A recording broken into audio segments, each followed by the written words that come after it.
G'day ladies and gentlemen, how y'all doing? Scotty49 here with you once again for another installment in our competitive focus playlist here on YouTube. And today's video, we're going to start off in a three-part series. We're going to be talking about the Arks of Omen when it comes to the GT mission pack, the Balance Dataslate, and the points updates as well. And today's video, we are specifically looking at the Balance Dataslate and talking about the changes that are in it and what that might mean for your competitive faction. But ladies and gentlemen, before we jump into the video, I want to thank everyone that has subscribed over here on YouTube as of late. It's been awesome to have you guys supporting the channel in this way, and it's really encouraging to see that you guys are loving the content and engaging with it and getting a lot from it as well. But ladies and gentlemen, without further ado, let's jump into it.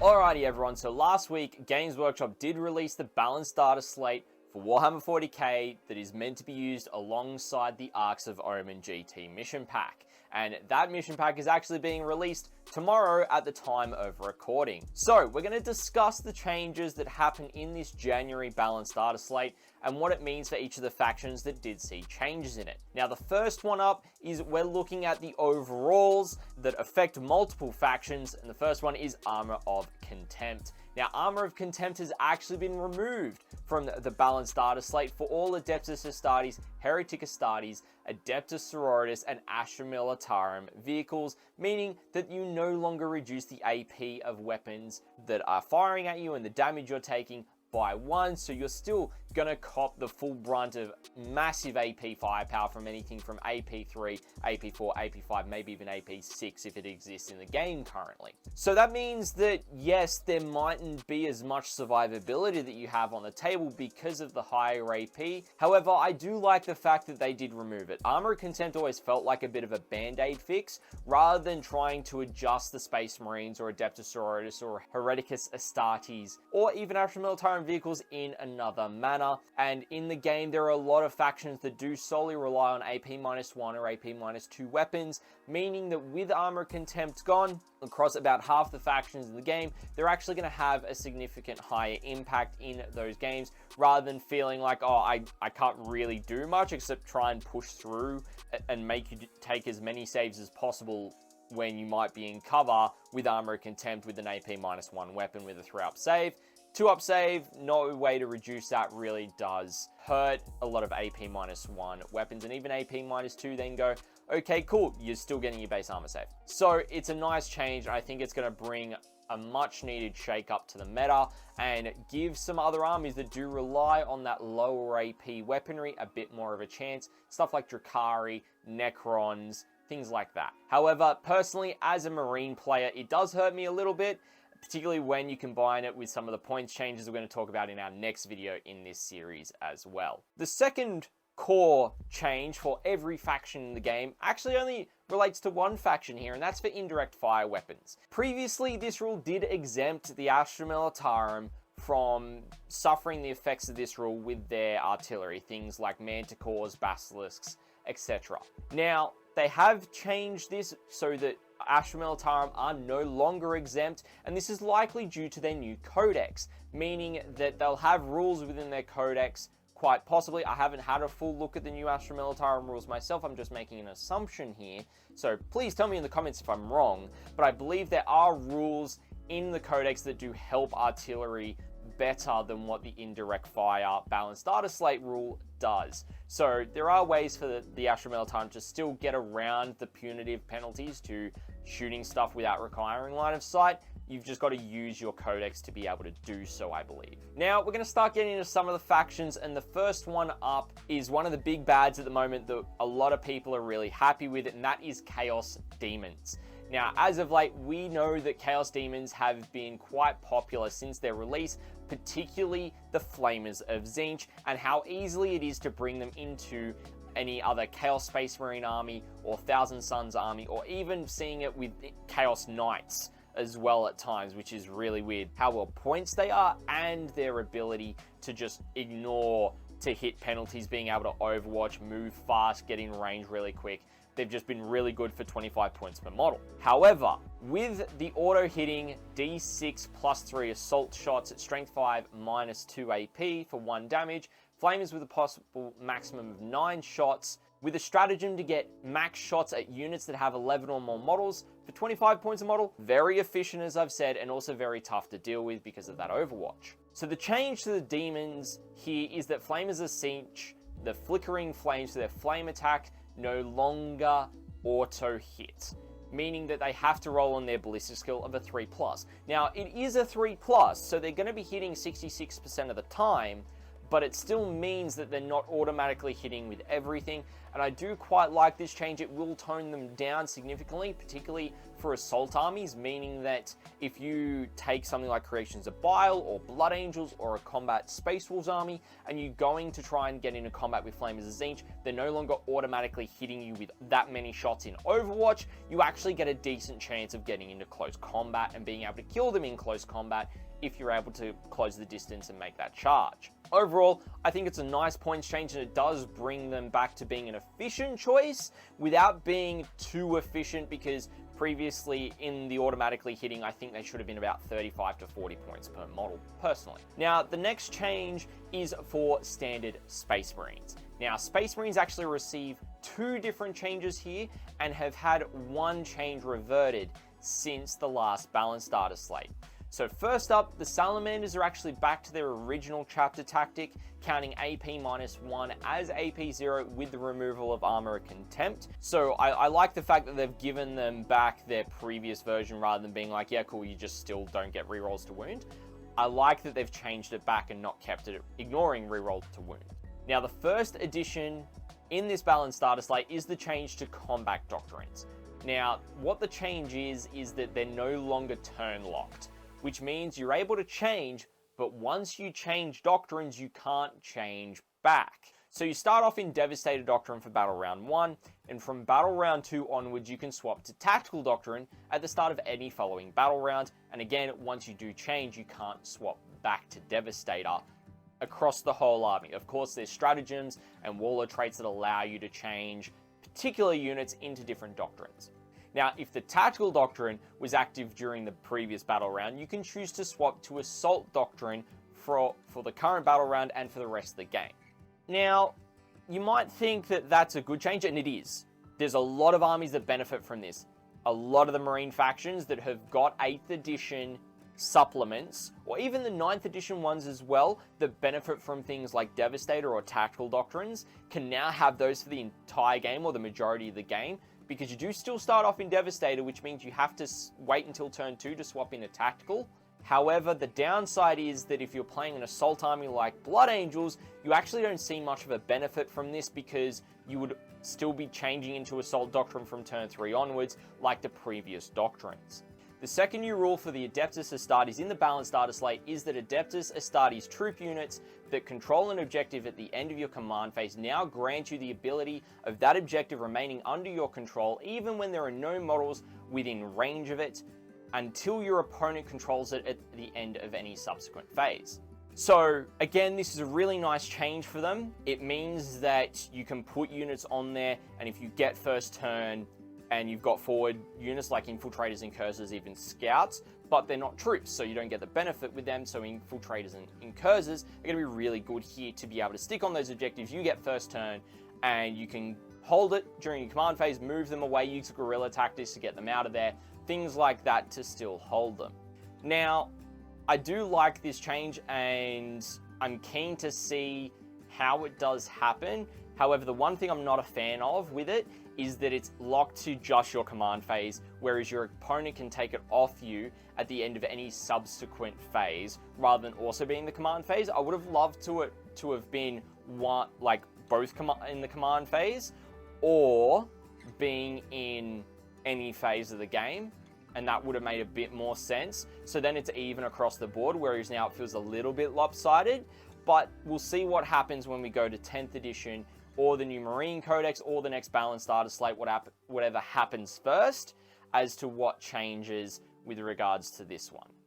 Alright, so the next faction we're going to be looking at is the Harlequins. Now, Harlequins have been continuing to perform really well despite all of their previous changes that they have got in the Balance Dataslate, which are continuing forward. However, they do face another change, and it's quite a big one. Any Harlequin invulnerable saves are now reduced by 1, and if the model gains an improved invulnerable save, it is also reduced by 1. So this means the army goes from having a 4+ invulnerable save to, in most cases, having a 5+ invulnerable save. Now this is a huge change for the Harlequins, and it will dramatically impact them with how effective they are on the table, as it reduces their saving potential from 50% of the time to only 33% of the time, which for an army that's mainly T3 or T6 on vehicles, the volume of fire against them is now going to hurt them even more than it likely already was. Now, you should see this reduce the Harlequin win rate definitely below that 55%, but with some of the many changes before, I dare say only the die-hard players or faction loyalists, as they can also be called, are playing them at the moment, which means they're likely to just adapt and you may not see much movement in the win rate. I guess only time will tell for them with this change. The next faction is the Chaos Space Marines themselves. Now, Chaos Space Marines have had a lot of strong showings as of late, mainly due to one sub-faction, and the Balance Dataslate is making a slight adjustment to that one sub-faction, the Creations of Bile. Now, they have changed the experimental enhancements trait from them being automatically fighting on death to now only fighting on death on a 4+. So this means that close combat output of a Creations of Bile army will be reduced with this change, which means it's going to be a bit easier to engage with and trade units in close combat than there would be if you were fighting on death automatically with them, rather than now having to roll a 4 up for each model that dies to fight on death. This could also mean we start to see a lot more Chaos Space Marine Legions being taken, stuff like Emperor's Children or Black Legion, and seeing them more on the table and them getting more use as well. Next up, we have the Adeptus Mechanicus. Now, with the Adeptus Mechanicus still struggling with their win rates down in the low 40s, they've received some new Balance Dataslate rules to help improve their viability. Now, the first one is that Cataphron Destroyers and Cataphron Breaches have the core keyword, which is huge because it means they can now be affected by auras and abilities that they previously wouldn't have been able to, which also means you may see them on the tabletop more because they weren't being taken specifically because they didn't have the core keyword. And the second change for them is that the following units now get a 5+ invulnerable save, which are Skitarii Rangers, Skitarii Vanguard, Cataphron Destroyers and Cataphron Breaches, Servitors, Iron Strider Ballistari, and Sidonian Dragoons. Now, this is the same rule that was in the Skitarii Veteran Cohort Army of Renown. However, it has been expanded further than just what the Army of Renown had. And again, I think this is a great change for them. It's going to improve their survivability on the tabletop, meaning they're not just going to be wiped out of existence really easily because they do have that 5+ invulnerable save. And it means that with the first change, I reckon both of these will help the faction's win rate to bump up to around 45, maybe 50%, depending on the builds that players are taking. The next faction we're looking at, there's still a couple more to go, but just hang in there, ladies and gentlemen. Thank you so much for joining us so far. The next faction we're going to talk about is Tyranids. Now, after facing significant changes in the previous Balance Dataslate, you think they would have dropped off a bit in the meta, or at least their win rates would have reduced a bit, but unfortunately that hasn't occurred. Players have just adapted, changed how they play into different styles, and made use of other things to keep the win rate pretty high on them. So this time, they're facing another few changes. The first one is for the Overrun stratagem. It has changed to now only being able to be used on a Hive Tendril core unit for your army that made a charge move that charge phase before the fight phase. Now, this is a massive change. This does also mean that Flying Hive Tyrants won't be able to run away from a fight by using this stratagem, meaning they're stuck there outside of protection, and so if you strike out too early and, you know, get blown away, that might be a really key piece that you lose in your army. I reckon we'll see a bit of a shift in Flying Hive Tyrants now. Instead of being close combat heavy, we might see them being more shooting heavy, but we'll see what happens in the meta. The second change is that Spore Mines and Mucoloid Spores are now no longer free to create from units such as Biovores. Instead, you must pay reinforcement points if you want to spawn them. So I would say that this change is actually larger than the overrun change, as spore mines have been a staple in Tyranid armies since the new codex, with lots of people taking at least 2 if not 3 biovores in their armies to then create the spore mines, which would cause mortal wounds if you moved into them or they moved into you, and you would need to shoot them to actually remove them if you didn't want to suffer the mortal wounds. They actually now cost you points to do that. They're now no longer free, which means that instead of just shooting at them and then not being a hindrance to your opponent but hindering you as going into the Tyranids, it's now something that your opponent playing Tyranids has to consider.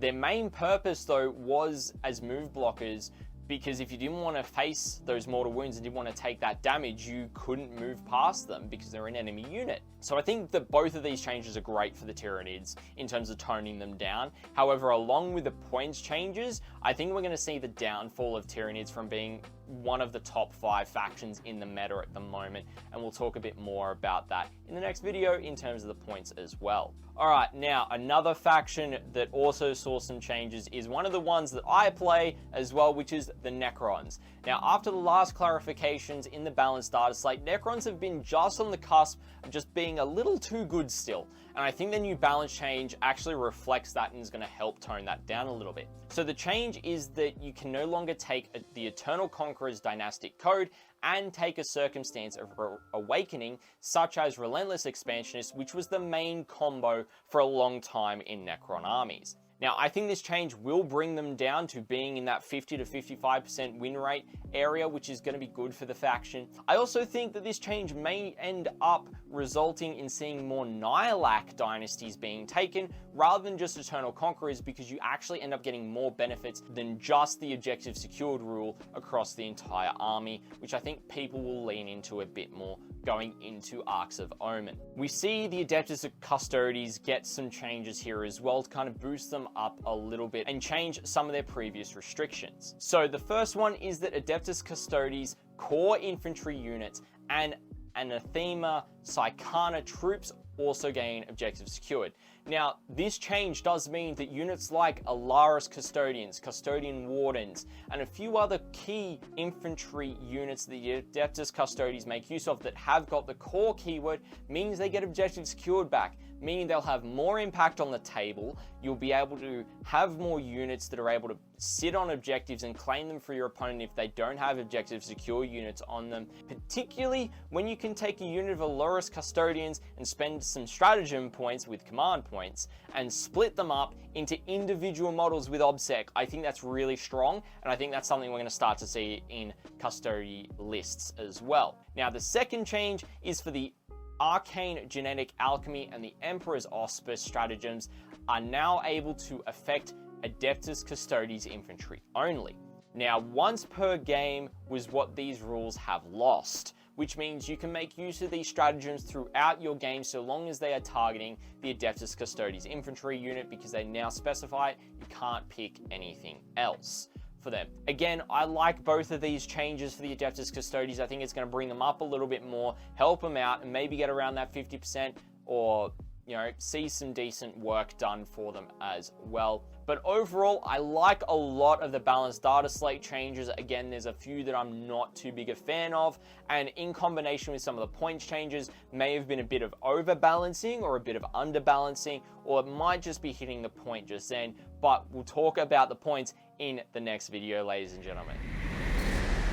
Alrighty everyone, well I hope that you have enjoyed this video going through the Balance Dataslate changes and seeing what changes might affect your faction. If your faction is in the Balance Dataslate and wasn't mentioned in the video, then unfortunately you're not facing any changes this time around, but you might have some points updates, so stay tuned for the next video. But ladies and gentlemen, if you did enjoy this video and you want to see more competitive style content from myself, make sure that you like the video, leave a comment on what you think of the Balance Dataslate changes, and if you do want to be notified as to when, make sure you subscribe to the channel, turn on that notification bell so you do get notified when I release more content on the channel, such as battle reports or for the new guy videos if you're wanting to start another army, things like that that I'm going to be doing over the coming 12 months and even longer into the future. And if you did want to have a live discussion about these, ladies and gentlemen, feel free to come and find me when I'm live over on Twitch, where I do stream on Tuesday mornings and Friday evenings, and sometimes on Saturdays as well, depending on how things are going for myself personally, or if I'm at events covering them as well. And we can have that conversation, talk about the factions whilst I'm hobbying, or we might have a live game going on, or I might be at a tournament and it's kind of relevant to what's going on the table. We can have that discussion live over on Twitch. So if you do want to catch me, then make sure you drop the follow over there as well. But ladies and gentlemen, I thank each and every one of you for hanging out throughout this video. I hope you enjoyed it, and I'll catch you in the next one.